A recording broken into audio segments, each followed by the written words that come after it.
When was the last time you can recall an executive throwing their communication team under the bus? It happened at a closing day press conference at the Winter Olympics, and the story became the incident, not the message the executive wanted to send. And the consequences might keep on coming. We'll explain in this short midweek episode of For Immediate Release. Another fine podcast from the FIR Podcast Network. This is For Immediate Release, the podcast for communicators.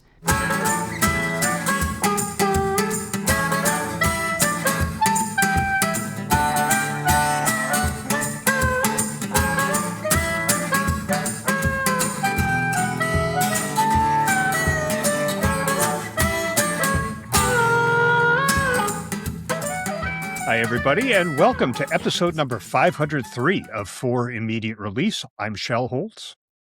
And I'm Neville Hobson. Something happened at the Winter Olympics last month that set off a fierce reaction across the communication profession, and it wasn't about sport. During the final daily press conference on the 20th of February, IOC President Kirsty Coventry was asked a series of geopolitical questions about Russia and doping, comments linked to Germany and 2036, questions about senior sporting figures engaging in wider political activity. On more than one occasion, she said she wasn't aware of the issue and visibly looked towards her communication team. At one point, she went further and suggested that perhaps someone should be dismissed. That's the moment that shifted this from a routine press conference stumble into something much bigger. What makes this especially interesting is the context. A few days after the press conference, Coventry had been widely praised for her leadership at the Milan Cortina Games. Reporting from the AP on the 23rd of February described her first Olympics as IOC president as having good overall success, noting the intense political pressure she faced and the way she engaged directly with athletes during the Ukraine controversy. That controversy centered on Ukraine's skeleton racer Vladislav Heraskevich, who competed wearing a helmet memorializing athletes and coaches killed in the Russian invasion of Ukraine. The gesture drew scrutiny and diplomatic tension around whether it breached Olympic neutrality rules. Coventry chose to meet him face-to-face at the track and later became visibly emotional when discussing the issue with international media. That moment was widely interpreted as defining her emerging leadership style, empathetic, athlete-facing, and willing to engage directly. The Games were even described as giving a taste of tougher challenges ahead as the IOC looks towards Los Angeles 2028. In other words, this wasn't a presidency in crisis. There was goodwill, momentum, a sense of forward motion. And then one live moment reframed the entire narrative. Being caught off guard isn't unusual. No leader can know everything. No briefing pack can anticipate every question. But that's not the story. The story is what you do in that moment. Do you acknowledge the gap and commit to follow up? Do you bridge to principle? Do you calmly say, I'll get back to you once I've reviewed the details? Or do you turn publicly and imply that your team has failed you? The communication reaction was swift and pointed. LinkedIn filled up with variations of the same message. Accountability sits with the principal. Praise in public, criticize in private. You can't outsource responsibility. But I think there's a deeper discussion here. Yes, leaders must own the podium. Yes, public blame undermines trust. But this also raises questions about executive readiness, about the contract between leadership and communication, and about how fragile reputational capital really is. Those geopolitical questions were not obscure. They were predictable fault lines around an organization operating in an intensely political global environment. Were holding lines prepared? We don't know. Was she fully briefed? Possibly. Did she ignore it? Also possible. And that's where this moves beyond a single awkward exchange. In high-performing organizations, the relationship between a leader and their communication team is built on shared risk. The team prepares the ground, the leader absorbs the pressure. If something goes wrong, it's owned collectively and dealt with internally.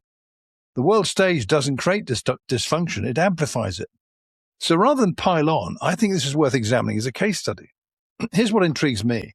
This wasn't a leader already in trouble. She had just been praised for navigating intense political pressure, engaging directly with athletes, and projecting empathy and maturity in a complex environment. There was goodwill in the bank. And yet one live moment, a few sentences, a glance towards her team, a suggestion someone might be dismissed, reframed the entire narrative. That tells us something about how fragile leadership capital really is. So, Shel, let me start here. When a leader appears unprepared on a global stage like that, who actually owns the failure?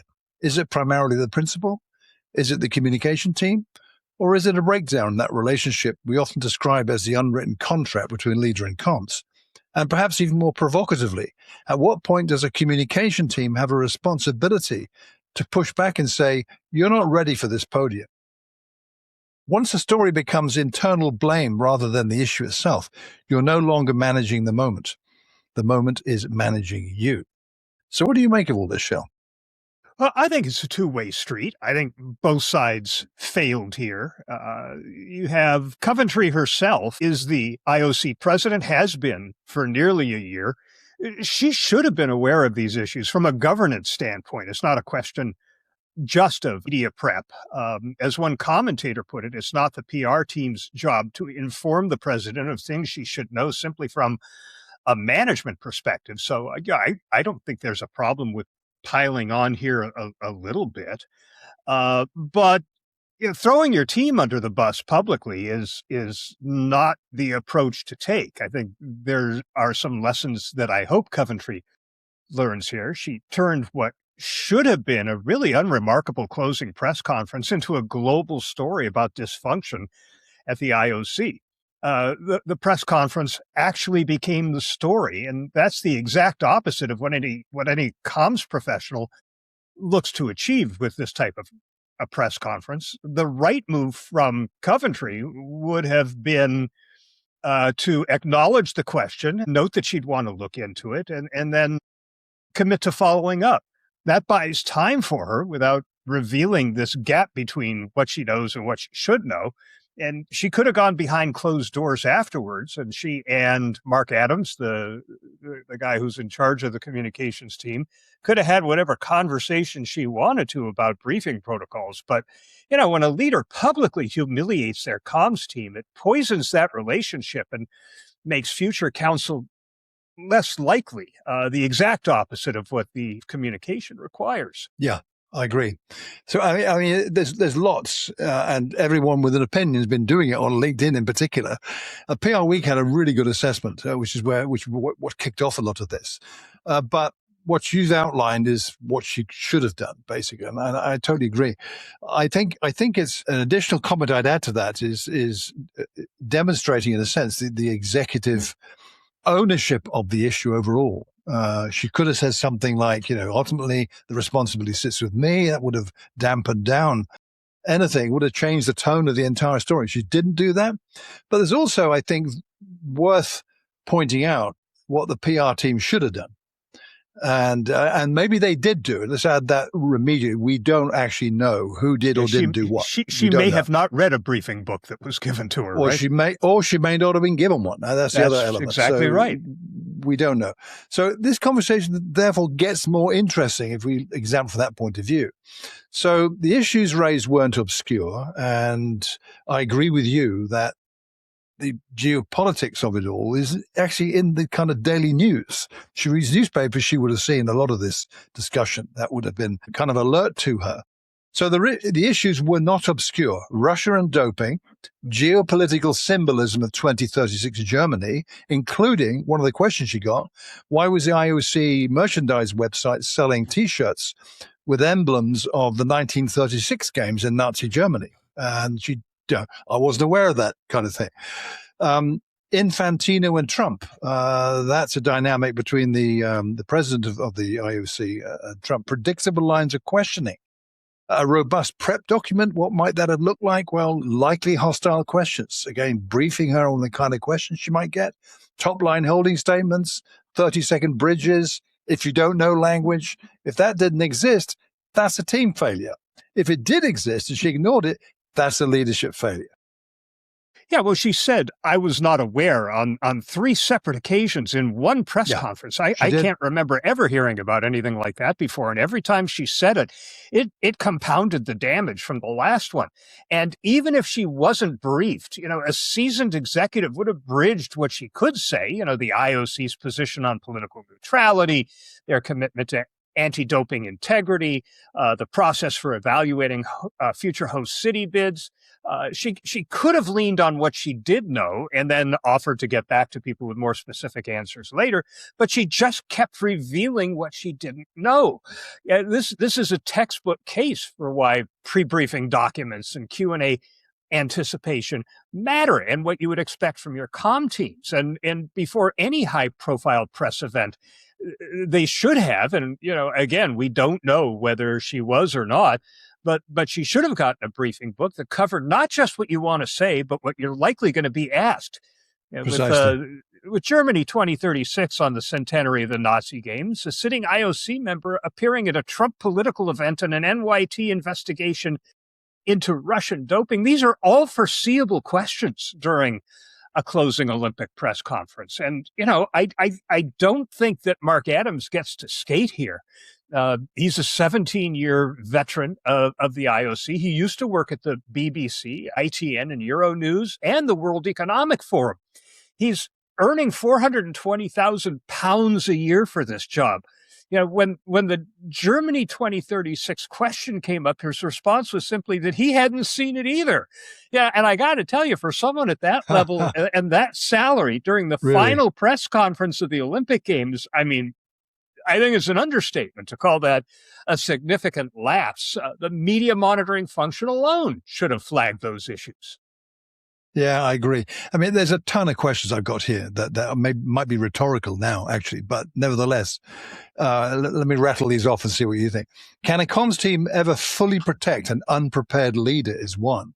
Where does responsibility truly sit? And that's something that could occupy the rest of this podcast discussing that one. But that's a question that I wonder, is this part of a broader trend? I mean, some people, notably on LinkedIn, so let's just put that out there, have hinted, if not explicitly noted, the increase in executive blame shifting. I didn't quite get from the article I read straight out whether it was like the executives shifting blame or someone else shifting blame from or to the executives.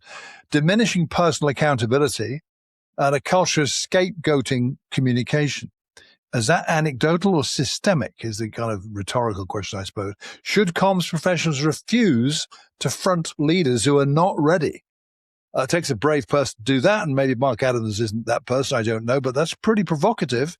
Is there a professional duty to push back from the comms people? At what point do you say you're not ready to do this live?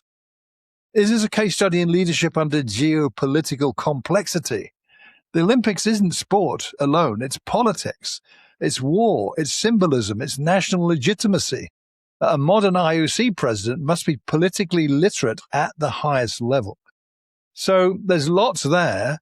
I guess you could summarize it, I suppose, in the sense when a leader's caught off guard on the world stage, who owns the failure? Because let's just go back to what actually happened. She was caught off guard, not once, twice, three times at least. And one of those three times, the last one, is when the bus emerged under which she threw the PR team by saying someone needs to be dismissed. So when a leader is caught off guard at the world stage, who owns the failure, the principal or the communication team? Question. Well, I think you can look at it both ways here. I think people who are looking to shift that blame to the PR team need to recognize that it's not like she had no experience. She has governance experience. She chaired the IOC Athletes Commission. She served on the executive board. She held a ministerial portfolio in Zimbabwe. But, this suggests that she hasn't either fully adapted to the demands of the presidency or her team hasn't adequately supported the transition. But they need to get on the same page because I think one of the bits of fallout on this is questions about the IOC's ability to handle the bigger issues that are coming up in the LA 2028 Summer Games, they're going to be exponentially more complex politically. And if the team can't handle media monitoring and an executive briefing during a Winter Games, how are they going to manage the geopolitical minefield of an Olympics in Trump's America? Adam's already been linked to potentially leaving the IOC for a role with UK Prime Minister Keir Starmer. He was one of Starmer's best men at his wedding. So there's another layer of instability, which I guess means if she needs to fire someone, he'd be a good candidate. Yeah, there'd be a vacancy there, wouldn't there? Suppose I saw. Do talk about, let's call it a possible deeper misalignment between leadership and communication at the IOC. Questions people are speculating, because this is all speculation, I would hasten to add. Did this show that there was a pre-existing tension between her and the comms team? I mean, I watched a video of her being asked those questions, and there was no hesitation in her glance to the comms team where they were sitting, I guess, to say, I wasn't aware of this. And she did it again. And then the third time it was, someone needs to be dismissed here. So was there some kind of tension? Did the team try to brief her and just get ignored? Is this a case of leader comms misalignment long in the making? I mean, these are all unknowns. I'd like to think not. She'd only been in the job a year. She had got all this praise because of how she had handled all these other things going on. That doesn't mean, therefore, that this is not right. Something happened, clearly, and we witnessed the kind of jaw-dropping moments when she said, I wasn't aware of this 3 times and someone should be fired, basically. So over the tone is not good. The optics are dreadful. I've not seen any further reporting on this since the initial flurry. It's all kind of... Well, if your executive gets surprised at a press conference, I think that's a process failure that can be fixed. But if your executive blames you for it on camera, and I think that's a leadership failure that may not be fixable. The relationship between a communications professional and their principal depends on mutual trust, honest counsel, understanding that you protect each other publicly and hold each other accountable privately. And that's the opposite of what happened here. So I don't know whether there was tension before this happened or not, but there is certainly tension now, and I'm not sure it can be repaired. And that'll be a 30 for this episode of For Immediate Release.